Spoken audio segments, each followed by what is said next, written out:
ఈ ఏడాది అసెంబ్లీ ఎన్నికలు జరగబోయే 4 రాష్ట్రాలు ఒక కేంద్రపాలిత ప్రాంతాలకు షెడ్యూల్ విడుదల చేసింది కేంద్ర ఎన్నికల కమిషన్. కేరళ, పశ్చిమ బెంగాల్, అసోం, తమిళనాడు రాష్ట్రాలతో పాటు కేంద్రపాలిత ప్రాంతమైన పుదుచ్చేరిలో ఎన్నికల తేదీలను సిఈసి జ్ఞానేష్ కుమార్ ప్రకటించారు. దాంతో ఇక్కడ ఎన్నికల కోడ్ అమల్లోకి వచ్చింది. 4 రాష్ట్రాలు కేంద్రపాలిత ప్రాంతాలమైన పుదుచ్చేరితో పాటు మొత్తం 17.4 కోట్ల మంది ఓటర్లు జ్ఞానేష్ కుమార్ వినియోగించుకోనున్నట్టు తెలిపారు. వెస్ట్ బెంగాల్లో మాత్రమే 2 విడతల్లో పోలింగ్ జరగనుంది. తమిళనాడు, అసోం, కేరళ, పుదుచ్చేరిలో ఒకే దశలో పోలింగ్ నిర్వహిస్తోంది ఈసీ. ఈ 5 అసెంబ్లీలకు మే 4న ఫలితాలు వెల్లడిస్తారు.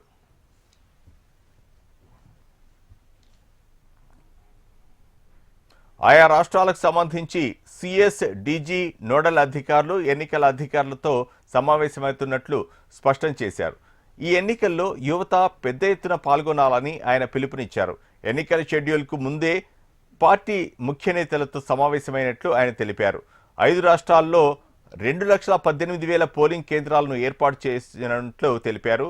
మే 4న ఎన్నికల కౌంటింగ్ ఒకే విడతలో తమిళనాడు, కేరళ, అసోం, పుదుచ్చేరి అసెంబ్లీ ఎన్నికలు నిర్వహించనున్నట్లు తెలిపారు. ఈ కేరళ, అసోం, పుదుచ్చేరిలో ఏప్రిల్ 9న పోలింగ్ నిర్వహించనున్నట్లు సిఈసి పేర్కొన్నారు. ఇక ఏప్రిల్ 23వ తేదీన తమిళనాడు అసెంబ్లీ ఎన్నికల పోలింగ్ ఉంటుందని అన్నారు. ఇక వెస్ట్ బెంగాల్లో 2 విడతల్లో పోలింగ్ నిర్వహించనున్నట్లు పేర్కొన్నారు. పశ్చిమ బెంగాల్లో ఏప్రిల్ 23వ తేదీన తొలి విడత, 29వ తేదీన 2వ విడత పోలింగ్ నిర్వహించనున్నట్లు సిఈసి తెలిపారు. అసోంలో ఏప్రిల్ 9, తమిళనాడులో ఏప్రిల్ 23వ తేదీన పోలింగ్ నిర్వహించనున్నారు. పశ్చిమ బెంగాల్లో పోలింగ్ 2 దశలుగా నిర్వహించనున్నారు. మొదటి దశ 23, రెండవ దశ ఏప్రిల్ 29న నిర్వహించనున్నారు. కేరళ రాష్ట్రంలో ఏప్రిల్ 9, పుదుచ్చేరిలో ఏప్రిల్ 9న పోలింగ్ నిర్వహించనుండగా వీటన్నింటికి మే 4న కౌంటింగ్ నిర్వహించనున్నారు. కాగా ఈసారి పశ్చిమ బెంగాల్, కేరళ, తమిళనాడు, అసోం రాష్ట్రాలతో పాటు కేంద్రపాలిత ప్రాంతమైన పుదుచ్చేరిలో అసెంబ్లీ ఎన్నికలు జరగనున్నాయి. పశ్చిమ బెంగాల్లో మే 7న, తమిళనాడులో మే 10న, అసోంలో మే 20న, కేరళలో మే 23న, పుదుచ్చేరిలో జూన్ 15న అసెంబ్లీ పదవీ కాలం ముగియనుంది. To the poll shilling announcements now. All 126 assembly constituencies for Assam, the polling shall be just in one phase and the polling shall take place on 9th of April, Thursday 2026. The counting shall be on 4th of May.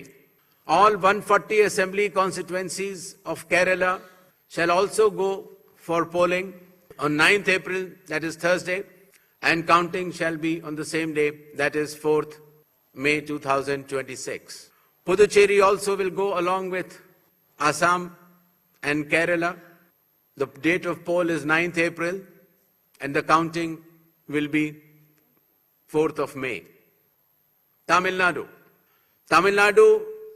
all 234 assembly constituencies will go for poll on 23rd of April in one phase and the counting shall be on the same day for all the 5 states/UT, that is 4th of May 2026.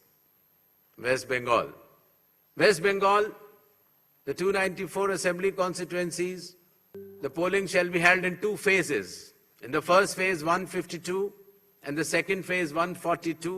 The date of poll shall be 23rd of April and 29th of April. And the counting shall be together for all, that is 4th of May 2026.